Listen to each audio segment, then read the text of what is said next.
nagpapasalamat po ako kasi simula nung dumating ako talagang nagkataon din na, gaya po nung sinabi ko kanina, nagkataon na nandito ako sa Pilipinas nung ilo-launch na namin tong Tara.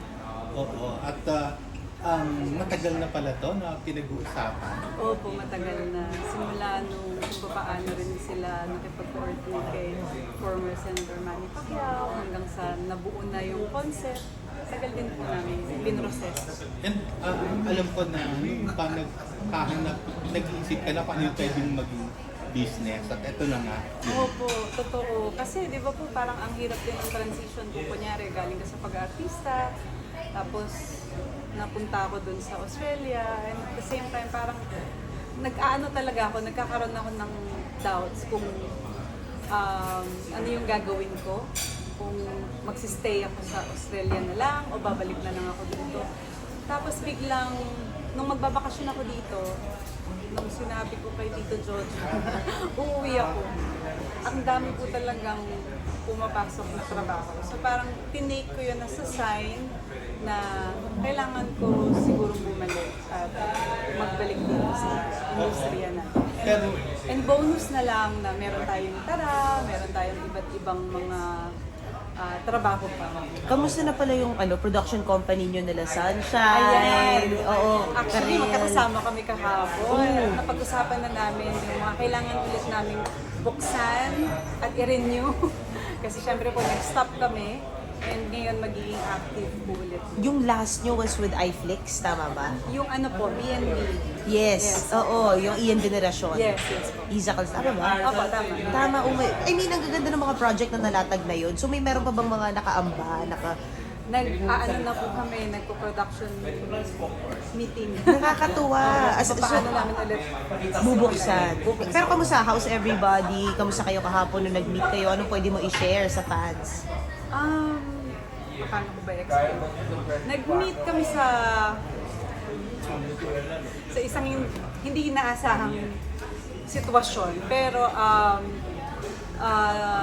napag-usapan lang namin yung kung ano lang muna yung gagawin namin for now. And syempre yung mga bank, yung mga ganyan. Dahil ako po kasi kailangan mag-asikaso nun. So since umalis ako, hindi siya naging active. So kailangan ko siyang gawin. Bank? Sorry? Bank. Account Bank, finance. finance. Kompleto kayong apat. Hindi po kagabi. Kami lang tatlo and then si Direk Juan. I'm so sorry, bakit Kumusta, unfortunate? ano? Eh, sorry. Kumusta yung get together? Oh.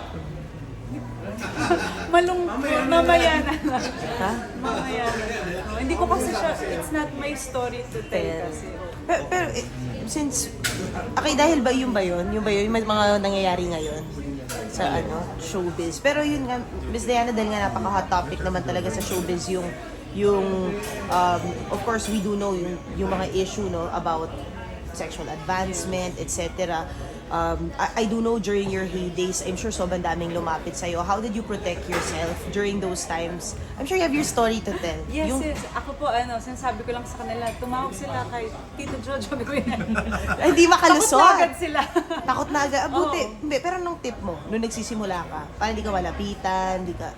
Hindi po kasi mawawala, especially yung pinanggalingan ko is sexy, di ba? Oo. Wala, hindi ko lang pinapansin. Kumbaga parang mas maganda na yung deadma ka na lang din. Hanggat hindi naman din ako physically abused or di ba? Hindi naman ako dumating sa point na kung ano man yung nangyayari ngayon, wala namang ganun. Pero syempre may mga nagpaparamdam, hinahayaan ko lang. So, Diana, nakapag-storycon na kayo for Batang Tigre. Opo. So, how excited are you?